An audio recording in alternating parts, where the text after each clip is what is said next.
So over the years, a lot of people have asked me to cover Canadian politics more, and I get why. It's a country that you hear about, but you don't really know much about. Like you'll hear a lot about the Democrats, the Republicans, the Tories, and Labor, and stuff about Macron, and even stuff from Japan. But you just hear kind of the occasional snippet about Canada. But it's this huge country geographically that's next to America, and people just don't really know much about it. It has a very strong reputation, but it's a reputation that's kind of very opaque to the outside world. And so people are like, well, Argent, you're Canadian. You're born and bred. You've lived in Canada your entire life. Tell us about what's going on there. And I get that. And I generally try to do things that I think you guys would find interesting, but I can't cover Canada too often because frankly, it's just too depressing. Because I mean, it's when I'm covering the Ukraine cinematic universe or Trump or a lot of this stuff in the international stage, there's a certain degree of remoteness from it, that even if it does impact me and like a lot of the stuff Trump does, it's not something that fundamentally defines my daily existence in the way that like Canadian politics do. And unlike in a lot of countries, there's just zero hope here. There's 0% hope for the future.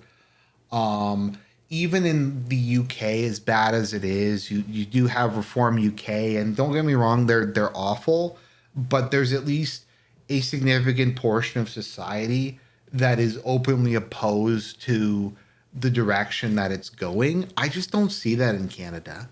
I think the political class in this country is unusually unified. The only other places I can really think that have achieved this level of political unity in the ruling class are, ironically enough, the United Kingdom and maybe Australia. But no, I think generally speaking, the ruling class is fully unified behind the policies that have been pursued for the last 30, 40 years. And I think the public at this point either supports it or if they personally oppose it, they've so conditioned themselves that they would never act on it or vote based on it. And it's basically the functionally the same thing as them supporting the system, I suppose you could say, as it were. So the point is, I just don't really see a point in covering it. There's no counter revolutionary force. There's no like 1%, 2% hope. Like people can say what they want about Trump. There he has actually done some good things, and there is a chance that he'll actually be able to fix some of the damage that's been done. Maybe not a lot, but maybe there's a 10% chance. In Canada, it's a 0% chance. And in Canada, there's no rolling anything back. This country's too far gone. Even if the Canadian population decided overwhelmingly to vote against these things and to try to reverse course, A, the political class would not let them. The judicial system, the media, whoever would just shut them down. And the country's changed demographically too much to really even slow it down, let alone reverse it or try to preserve it. It's just kind of over. Like it's more over than pretty much anywhere else in the West. We're just going to have unlimited immigration. We're just going to keep adding additional letters to the alphabet soup. We're just going to keep making the pride flag bigger, make it more and more unpleasant for Christians. Basically, just do all the things that I personally don't support. And I don't see what the point is on really dwelling on it. I have to deal with that on a daily basis. I have to deal with the fact that now probably at least half the people I talk to don't speak coherent English. That when I go to church, it's almost entirely composed of immigrants from the Philippines. And I just don't really see any reason to dwell on it that much. I am well aware that my point of view is not shared by any significant portion of the Canadian population. That there are some people who watch me from Canada, mostly Zoomers or people who feel disaffected and don't like the direction society is going, but that's a very small percentage of the population. It's not like in the United States where you have a lot of people who support Trump, who support what he's trying to do.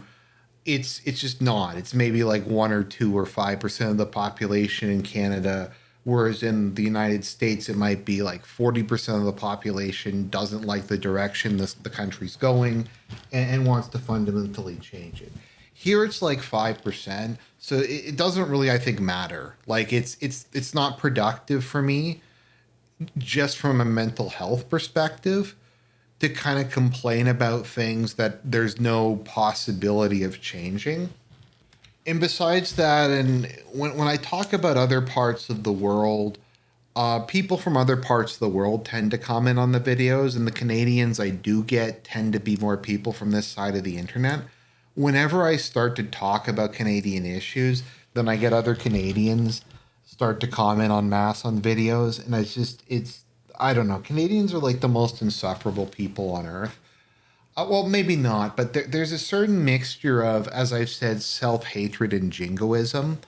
This total total self-hatred, despising of the origins of this country, what it is, a desire to fundamentally destroy it. But there's also this extreme jingoism, this sense of self-righteousness, this sense of smug superiority, that we're better than everyone else, we're more tolerant than everybody else, we're more diverse than everybody else, we're not like the United States, we aren't even like the Europeans, we're the first post-national nation, and we're jingoistic about our post-national status. And beyond that, I find more than most people in the world, because there is a total political consensus in Canada, the people like who comment have just never really been exposed to anyone else's any ideas that are not just kind of part of the mainstream. Like in the US, well, liberals tend to live in a bubble. They might have met someone who's like a Trump supporter at some point, and they might have a little bit of understanding. In Canada, it isn't, because it's such an immense like political consensus around everything. So it's just, I don't like dealing with other Canadians. In terms of talking about politics or religion or any of those kind of things, because once again it's just kind of depressing, and I just feel like I don't live in the same world as most of them. I know I have a lot of Canadian viewers who probably feel the same way as me, but I just don't want to talk to like normal Canadians about politics. It's just depressing, and I can't take the sense of smug self superiority because I have to deal with that so much on a daily basis. So, as I've said in the past, I don't know what the future really holds for me. Maybe at some point in time I'll leave this country. I have a steady job, and it doesn't necessarily, it would be hard to transfer somewhere else. I don't want to be too specific, but so that's kind of part of the problem. Beyond that, though, I don't know. I don't have that much really tying me to this country, other than, I guess, what my family and a lot of my friends live here. But then there's always the question, like, where would I even go?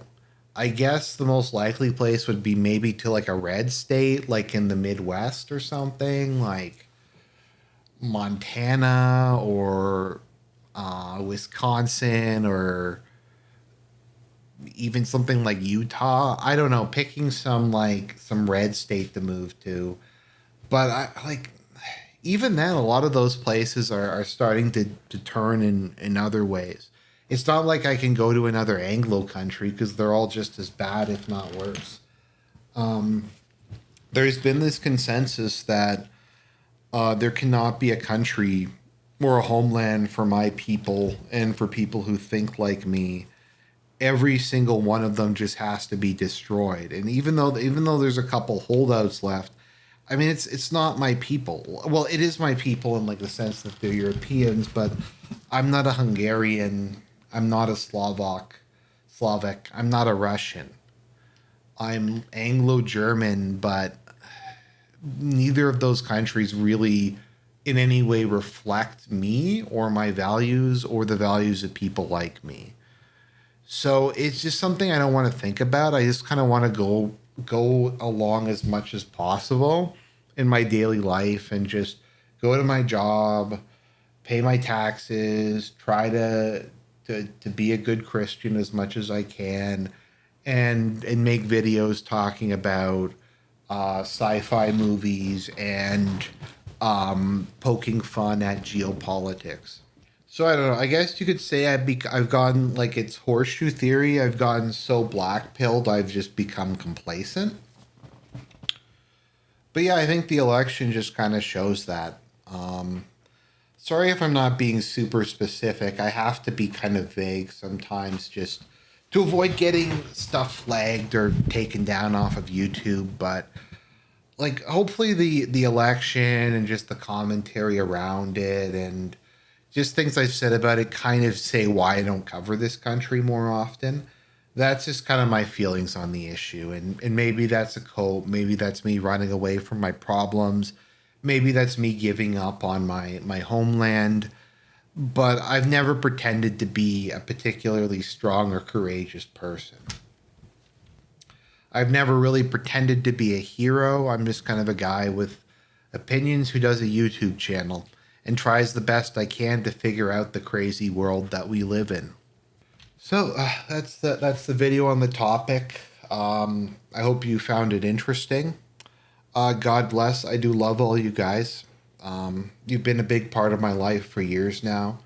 I obviously have other friends, but it is nice to come on here. And as I said, I made like Serp and Torellian and a lot of people who will probably be my friends for the rest of my life, and they're people I know in real life now. So you just kind of have to do it that. What is it they say in The Sopranos? If you're lucky in the end, you remember the times that were good, and you remember the little things. So I guess when it comes to life in Canada, by and large, that's what I try to do.